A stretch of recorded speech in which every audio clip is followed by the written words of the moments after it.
Hello friends, welcome to my channel.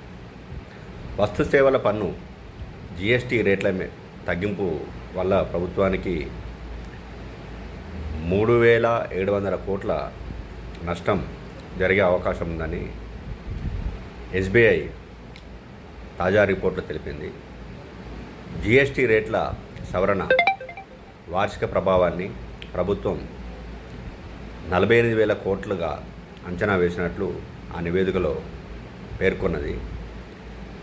ఇది ఆర్థిక లోటుపై ఎలాంటి ప్రభావం చూపదని కూడా తెలిపింది. సెప్టెంబర్ 3న జరిగిన జిఎస్టీ కౌన్సిల్ 56వ సమావేశంలో ప్రస్తుతం అమల్లో ఉన్న 4 స్లాబులను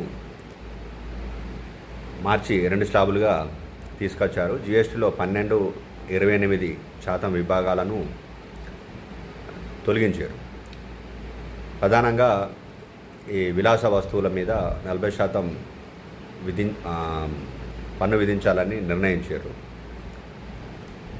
జిఎస్టీ రేట్ల సవరణలతో బ్యాంకింగ్ రంగానికి వ్యయం తగ్గి సానుకూల ప్రభావం ఉంటుందని ఎస్బీఐ రిపోర్ట్లో పేర్కొంది. సవరణకు ముందు జిఎస్టీ రేట్లు 5%, 12%, 18%, 28%గా ఉండేవి. దాదాపు 295 వస్తువుల జిఎస్టీ రేటు 12% నుంచి 5% లేదా 0కు తగ్గడంతో ఆ విభాగంలో రిటైల్ ద్రవ్యోల్బణ ప్రస్తుత ఆర్థిక సంవత్సరంలో 25 నుంచి 30 బేస్ పాయింట్లు తగ్గొచ్చు అని ఆ రిపోర్టు అంచనా వేసింది. మొత్తం మీద రిటైల్ ద్రవ్యోల్బణం 2026-27 నాటికి 65 నుంచి 75 బేస్ పాయింట్లు క్షీణించవచ్చు అని కూడా తెలిపింది.